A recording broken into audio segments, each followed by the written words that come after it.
Chapter 47. Some weeks passed without bringing any change. We waited for Wemmick, and he made no sign. If I had never known him out of Little Britain, and had never enjoyed the privilege of being on a familiar footing at the castle, I might have doubted him. Not so for a moment, knowing him as I did. My worldly affairs began to wear a gloomy appearance, and I was pressed for money by more than one creditor. Even I myself began to know the want of money, I mean of ready money, in my own pocket, and to relieve it by converting some easily spared particles of jewelry into cash. But I had quite determined that it would be a heartless fraud to take more money from my patron, in the existing state of my uncertain thoughts and plans. Therefore, I had sent him the unopened pocketbook by Herbert to hold in his own keeping, and I felt a kind of satisfaction. Whether it was a false kind or a true, I hardly know, and not having profited by his generosity since his revelation of himself. As the time wore on, an impression settled heavily upon me that Estella was married. Fearful of having it confirmed, though it was all but a conviction, I avoided the newspapers, and begged Herbert, to whom I had confided the circumstances of our last interview, never to speak of her to me. Why I hoarded up this last wretched little rag of the robe of hope that was rent and given to the winds, how do I know? Why did you, who read this, commit that not dissimilar inconsistency of your own last year, last month, last week? It was an unhappy life that I lived, and its one dominant anxiety, towering over all its other anxieties, like a high mountain above a range of mountains, never disappeared from my view. Still, no new cause for fear arose. Let me start from my bed as I would, with the terror fresh upon me that he was discovered. Let me sit listening, as I would with dread, for Herbert's returning step at night, lest it should be fleeter than ordinary, and winged with evil news. For all that, and much more to like purpose, the round of things went on. Condemned to inaction, and a state of constant restlessness and suspense, I rowed about in my boat, and waited, as best I could. There were states of the tide when, having been down the river, I could not get back through the eddy-shaped arches and starlings of old London Bridge. Then I left my boat at a wharf near the custom-house, to be brought up afterwards to the Temple stairs. I was not averse to doing this, as it served to make me and my boat a commoner incident among the waterside people there. From this slight occasion sprang two meetings that I have now to tell of. One afternoon, late in the month of February, I came ashore at the wharf at dusk. I had pulled down as far as Greenwich with the ebb tide, and had turned with the tide. It had been a fine, bright day, but had become foggy as the sun dropped, and I had had to feel my way back among the shipping pretty carefully. Both in going and returning, I had seen the signal in his window. All well. As it was a raw evening, and I was cold, I thought I would comfort myself with dinner at once, and as I had hours of dejection and solitude before me if I went home to the Temple, I thought I would afterwards go to the play. The theatre, where Mr. Wopsle had achieved his questionable triumph, was in that waterside neighborhood. It is nowhere now, and to that theatre I resolved to go. I was aware that Mr. Wopsle had not succeeded in reviving the drama, but, on the contrary, had rather partaken of its decline. He had been ominously heard of, through the playbills, as a faithful black, in connection with a little girl of noble birth, and a monkey, and Herbert had seen him as a predatory Tartar of comic propensities, with a face like a red brick, and an outrageous hat all over bells. I dined at what Herbert and I used to call a geographical chop-house, where there were maps of the world in porter-pot rims on every half-yard of the tablecloths, and charts of gravy on every one of the knives. To this day there is scarcely a single chop-house within the Lord Mayor's dominions which is not geographical, and wore out the time in dozing over crumbs, staring at gas, and baking in a hot blast of dinners. By and by, I roused myself and went to the play. There, I found a virtuous boatswain in His Majesty's service, a most excellent man, though I could have wished his trousers not quite so tight in some places, and not quite so loose in others, who knocked all the little men's hats over their eyes, though he was very generous and brave, and who wouldn't hear of anybody's paying taxes, though he was very patriotic.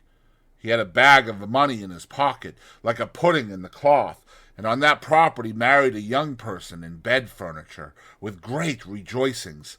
The whole population of Portsmouth, 9 in number at last census, turning out on the beach to rub their own hands and shake everybody else's, and sing "Phil, Phil."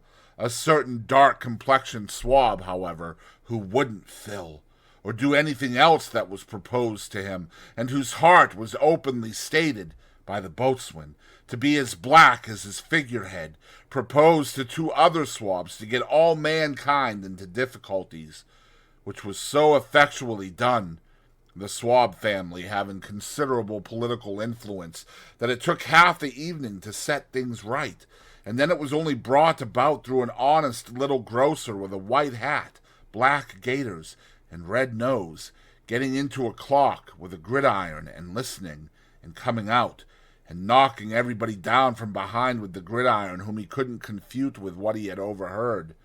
This led to Mr. Wopsle's, who had never been heard of before, coming in with a star and a garter on, as a plenipotentiary of great power direct from the Admiralty, to say that the swabs were all to go to prison on the spot, and that he had brought the boatswain down the Union Jack as a slight acknowledgment of his public services. The boatswain, unmanned for the first time, respectfully dried his eyes on the Jack, and then, cheering up, and addressing Mr. Wopsle as "Your Honor," solicited permission to take him by the fin. Mr. Wopsle, conceding his fin with a gracious dignity, was immediately shoved into a dusty corner, while everybody danced a hornpipe, and from that corner, surveying the public with a discontented eye, became aware of me. The second piece was the last new grand comic Christmas pantomime, in the first scene of which it pained me to suspect that I detected Mr. Wopsle with red worsted legs under a highly magnified phosphoric countenance and a shock of red curtain fringe for his hair, engaged in the manufacture of thunderbolts in a mine, and displaying great cowardice when his gigantic master came home, very hoarse, to dinner.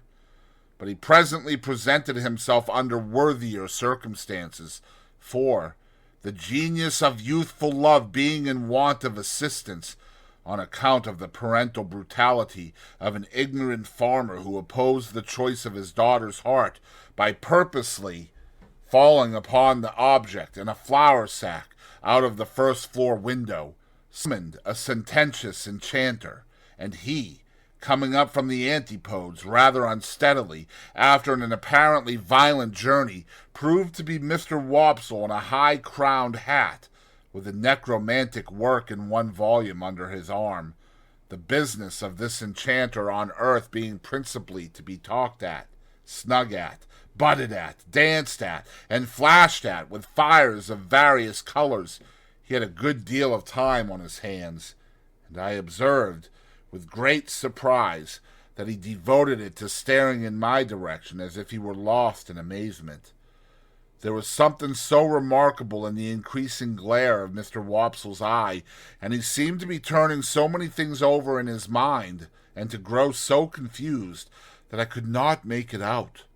I sat thinking of it long after he had ascended to the clouds in a large watch case, and still I could not make it out.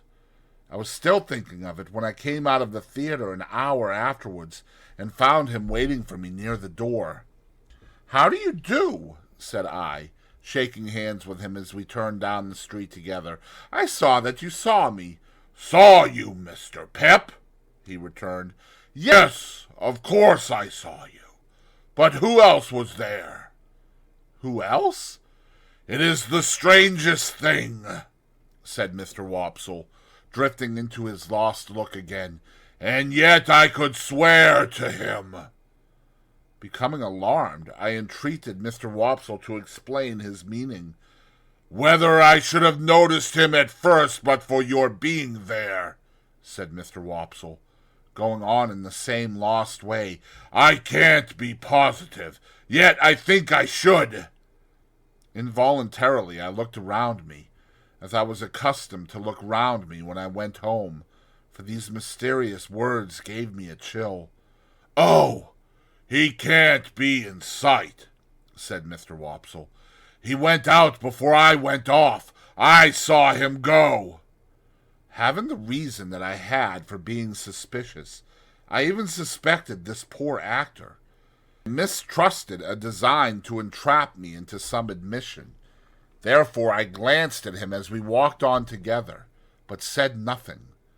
I had a ridiculous fancy that he must be with you, Mr. Pip, till I saw that you were quite unconscious of him, sitting behind you there like a ghost.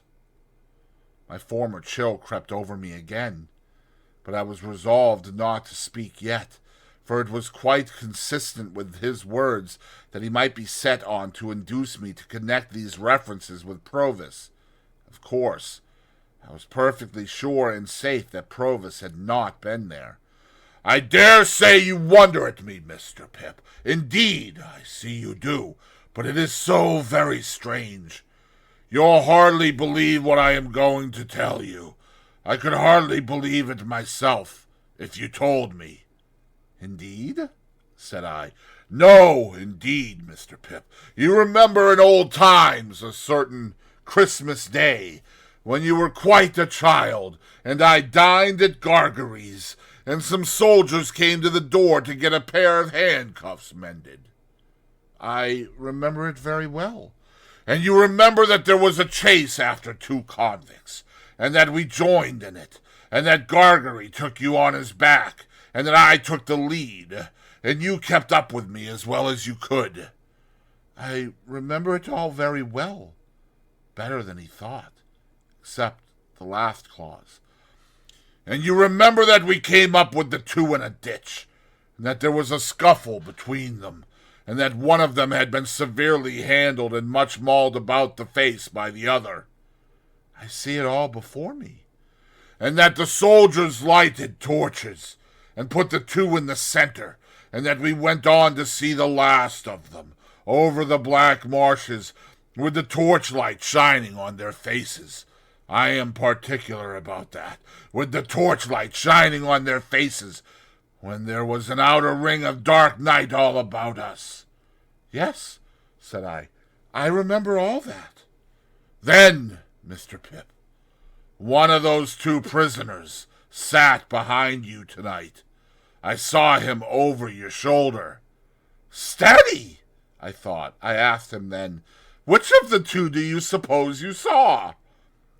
The one who had been mauled, he answered readily, and I'll swear I saw him. The more I think of him, the more certain I am of him. This is very curious, said I, with the best assumption I could put on of its being nothing more to me. Very curious indeed. Not exaggerate the enhanced disquiet into which this conversation threw me, or the special and peculiar terror I felt at Compeysone's having been behind me, like a ghost. For if he had ever been out of my thoughts for a few moments together since the hiding had begun, it was in those very moments when he was closest to me, and to think that I should be so unconscious and off my guard after all my care was as if I had shut an avenue of 100 doors to keep him out, and then had found him at my elbow. I could not doubt either that he was there because I was there, and that, however slight an appearance of danger there might be about us, danger was always near and active. I put such questions to Mr. Wopsle as, when did the man come in? He could not tell me that. He saw me, and over my shoulder he saw the man. It was not until he had seen him for some time that he began to identify him. but he had from the first vaguely associated him with me, and known him as someone belonging to me in the old village time. How was he dressed? Prosperously, but not noticeably otherwise, he thought, in black. Was his face at all disfigured? No, he believed not. I believed not, too, for although in my brooding state I had taken no especial notice of the people behind me, I thought it likely that a face at all disfigured would have attracted my attention. When Mr. Wopsle had imparted to me all that he could recall or I extract, and when I had treated him to a little appropriate refreshment after the fatigues of the evening, we parted. It was between 12 and 1 o'clock when I reached the temple, and the gates were shut. No one was near me when I went in and went home. Herbert had come in, and we held a very serious council by the fire, but there was nothing to be done, saving to communicate to Wemmick what I had that night found out, and to remind him that we waited for his hint. As I thought that I might compromise him if I went too often to the castle, I made this communication by letter. I wrote it before I went to bed, and went out and posted it, and again no one was near me. Herbert and I agreed that we could do nothing else but be very cautious, and we were very cautious indeed, more cautious than before, if that were possible. And I, for my part, never went near Chink's Basin, except when I rode by, and then I only looked at Mill Pond Bank as I looked at anything else.